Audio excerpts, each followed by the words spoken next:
Hey everyone, welcome back for another deep dive. If you're liking what you're hearing, don't forget to hit that like button and subscribe to the channel. Today we're going to tackle the US economy. Is it healthy? Is it about to crash? Let's find out. So first, inflation. Remember those crazy prices last year? Well, there's some good news there. The Personal Consumption Expenditures Price Index, the one the Fed uses, has slowed down to 2.5% in January. That's down from December's 2.6%. Seems like some of that pressure is easing, but wait, there's a catch. While inflation's looking a bit better, consumer spending took a dive in January, dropped by 0.2%. And if you adjust for inflation, yikes, a 0.5% decline. That's the biggest monthly drop we've seen since February 2021. A real spending freeze. Makes you wonder, what are people cutting back on? Seems like big ticket items like cars took the biggest hit. With interest rates going up and all the economic uncertainty, kind of makes sense to hold off on big purchases. But here's the interesting part. People are pulling back on big purchases, but spending on necessities like housing and gas, that stayed pretty stable. And get this, spending on experiences like dining out or travel, that's still strong. So people are still finding ways to enjoy themselves, even if they're tightening up in other areas. It's like this treat yourself versus buckle down battle. Come on, we've all felt that, right?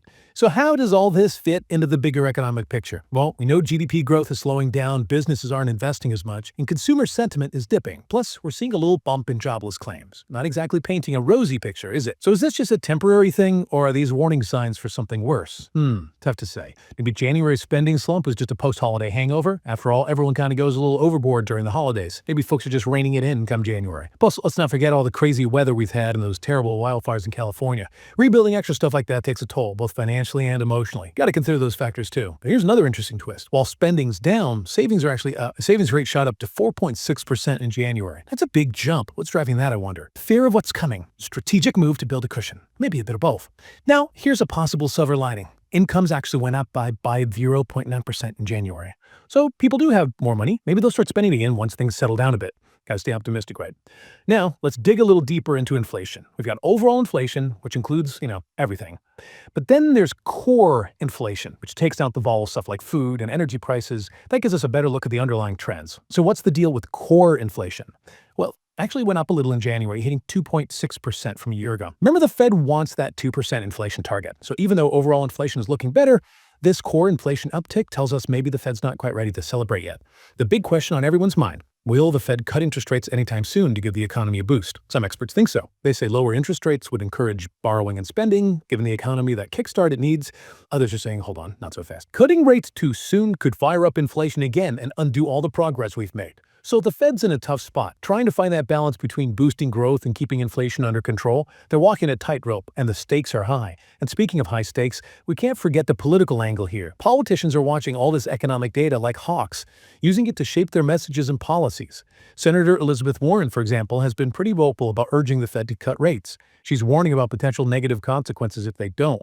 Shows how economic data spills over into politics, influencing decisions and shaping the national conversation. It's not just politicians feeling the pressure. Americans are getting nervous about the future, too. Surveys show that worries about inflation and uncertainty about trade policies are hurting consumer confidence. And let's be real, when people are unsure about the future, they hold back on spending, and that can actually make things worse. It's like a vicious cycle. Fear leads to inaction, which leads to more fear, and so on. Not a good cycle to be stuck in. So how do we break free? Well, we need clear and consistent economic policies. For starters, businesses and consumers need to know what's coming so they can plan and make informed decisions. Imagine trying to run a business or manage your finances when the economic ground keeps shifting under your feet. It's a recipe for uncertainty and hesitation. So we need stability and predictability to boost confidence and encourage investment and spending. But it goes deeper than just policy. We got to tackle the things causing financial stress for so many Americans. Things like wages not keeping up with the cost of living, healthcare costs going through the roof, and student loan debt crushing dreams. When people are struggling to pay bills, put food on the table, afford the basics, no wonder they're anxious about the future. Addressing these issues is key to building a stronger, more resilient economy, one where everyone feels secure and confident about their financial well-being. So is the U.S. economy headed for a recession? It's tough to say, honestly. We're in uncharted territory here. One thing's for sure. The choices we make today will have huge impact on where we go from here. The stakes are high, folks. The next few months will be crucial in determining which path the U.S. economy takes. Let's hope our policymakers make the right calls. All right, we're back diving deeper into the U.S. economy. If you're just joining us, hit that like button and subscribe so you don't miss any future deep dives. Last time, we were talking about those mixed signals we're seeing. Overall, inflation's cooling down, good news, but But core inflation, the one without food and energy prices, that actually went up a bit in January. Got some economists worried, wondering if inflation's not as under control as we thought. Now remember, the Federal Reserve, the Fed, they've been trying to wrestle inflation back down to 2%. They've been raising interest rates, making it pricier to borrow money. The idea is if borrowing costs more, people and businesses will slow down their spending and borrowing, cooling down demand, and hopefully inflation too. Now the Fed has a big decision coming up in March: to keep raising rates, hit pause, or even cut them. It's a tough one because each option has its downsides. Raise rates, they risk slamming the brakes on the economy too hard and pushing us into a recession. Nobody wants that. Cut rates too soon,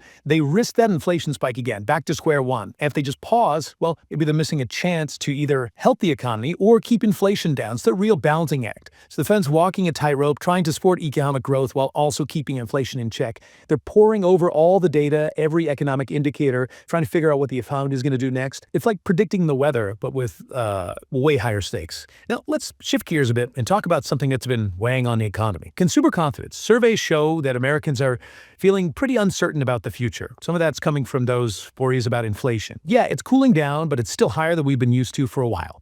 And when prices keep climbing, it eats away at our buying power, makes it harder to make ends meet. But it's not just inflation. There are also concerns about trade policies and how they might impact businesses and jobs.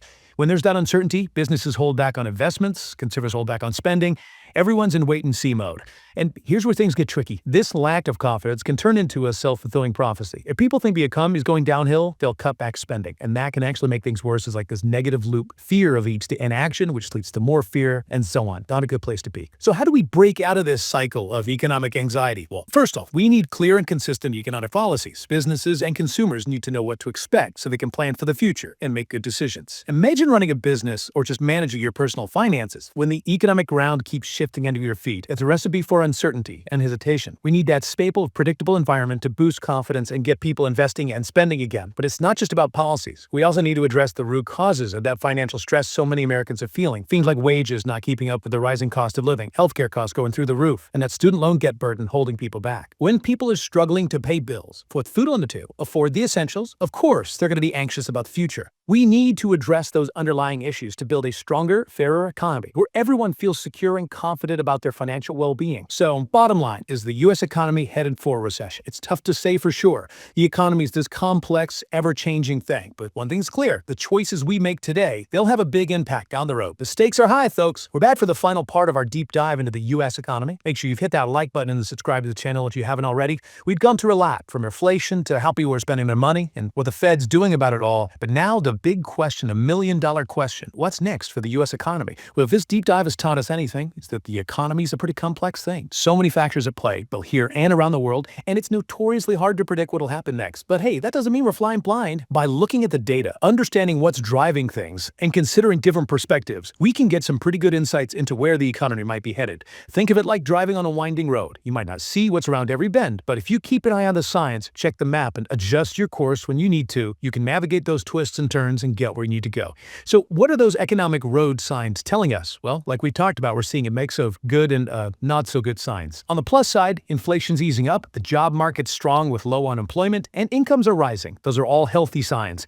Signs of a resilient economy. But we've also got some red flags popping up. Consumer spending is slowing down. Businesses are investing less, and people are getting more anxious about the economy. These are signs that the economy might be losing steam, and even vulnerable to a downturn. So the big question, are we headed for a recession? Is what everyone's wondered, right? And honestly, there's no easy answer. Predicting the economy isn't the perfect science. Even the experts get it wrong sometimes. But here's what we know. Recessions, they're a normal part of the economic cycle. There's times of contraction and adjustment. And yeah, they could be tough in the short term, but they can also lead to a healthier and more sustainable economy in the long run. It's like pruning a tree, you cut back some of the dead branches, the overgrown ones, and allows the tree to put its energy into new growth, become stronger overall. So even if we do hit a recession, it's not necessarily all doom and gloom. It can be a chance to reset, to innovate, to build a stronger and more adaptable economy for the future. Recession or not, the choices we make today will have a big impact on the economy down the line. If we want a thriving economy that works for everyone, we'd have to prioritize things like investing in education, infrastructure, and new technologies. We need policies that create fair competition, support small businesses, and protect workers. We need to address those underlying economic anxieties that are holding so many people back. Things like income inequality, those sky-high healthcare costs, and the burden of student loan debt. If we make smart choices now, we can set ourselves up for a better economic future, one that benefits everyone, no matter their background or circumstances. So let's stay informed, keep the conversation going, and work together to build an economy that's strong, resilient, and works for everyone. That's it for a deep dive into the U.S. economy. Hope you found it insightful and got you thinking. Hit that like button and subscribe to the channel for more deep dives into the things that matter. Until next time, stay curious.